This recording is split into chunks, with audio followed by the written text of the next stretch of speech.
Please welcome Hideki Matsunaga, Director, Senior Executive Officer, General Manager, Marketing Division, Morinaga and Company Limited. 皆さんこんにちは。森永製菓マーケティング本部の松永でございます。森永製菓はおいしく楽しく健やかにをコーポレートメッセージに、今年で創業123年目を迎える会社でございます。森永製菓というとお菓子のイメージが大変強いかもしれません。しかし現在は1994年に発売し、今年で28年目を迎えたこのインゼリーが主力ブランドの一つとなっております。最近のマーケティング領域ではメディアが複雑化する中、広告の売上貢献の可視化が大きな課題です。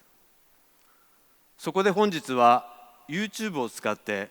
小売店での売上拡大を実証したインゼリーブランドの事例についてお話しさせていただきます。インゼリーはスポーツする方、朝食の代わりに、体調の優れない時などさまざまなシーンで手軽にご利用いただけるブランドとして幅広い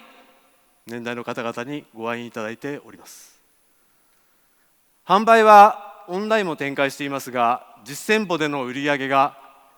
最も大きな割合を占めています。店頭で購入していただくためには幅広い認知が必要で、戦略的にテレビを中心としたマスメディアを活用してきました。しかし昨今は若年層のテレビ離れなどの行動変化に合わせ、デジタル媒体への出向を積極的に進めております。中でも以前検証し、ブランドリフトの高かった YouTube への出向比率を高めてまいりました。テレビのリーチ補完やブランドリフトの向上目的に利用していた YouTube ですが、それらの先にあるゴールはやはり売上への貢献です。そのためどの程度売上に貢献しているのかを可視化することが課題でした。そこで私たちは Google と協業して購買リフト検証を行うことにしました。アンケートベースの調査もありますが、やはり実購買金額での検証にこだわりました。活用したのが True Data です。国内最大規模のポスデータを保有する True Data の購買履歴と YouTube でのエリア別配信テストによって売上の純増効果を可視化するという検証です。まず Google のデータ分析チームが全国の都道府県をテスト群とコントロール群に分けました。キャンペーン以前のポスデータを分析し、日別の売上の動きが限りなく同じになるように分け、検証する施策以外のノイズが入らないようにしました。コントロール群ではテレビ CM のみを放映、テスト群ではテレビ CM に加えてYouTube でも同じ広告を配信しました。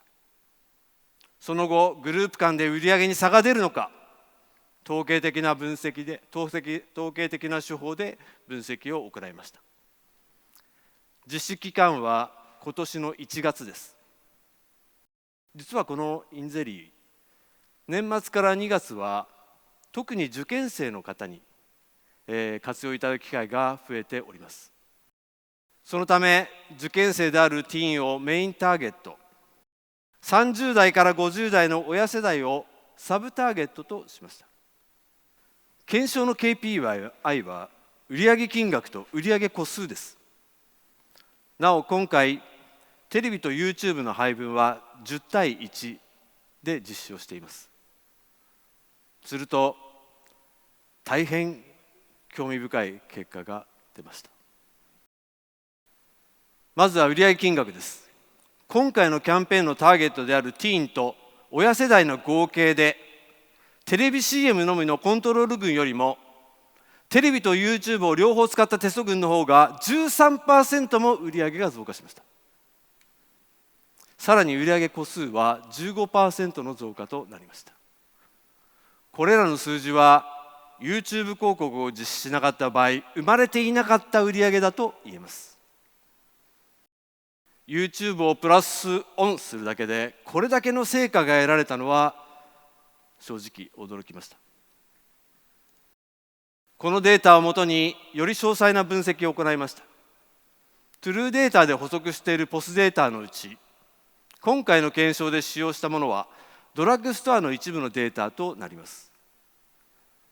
そのため売上構成比も考慮した拡大推計を行いました。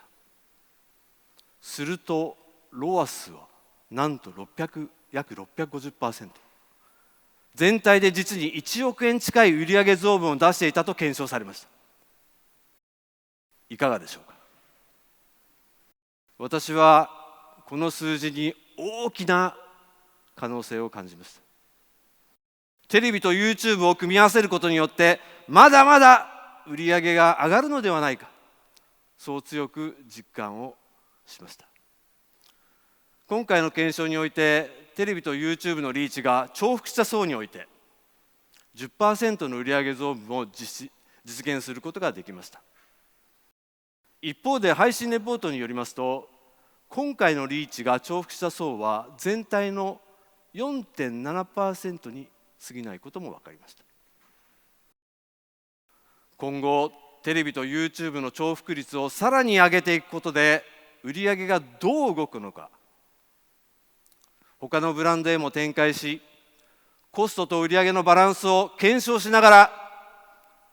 売上目標を見据えた効率的なメディアミックスを見つけていきたいと思っております。本日はご清聴誠にありがとうございました。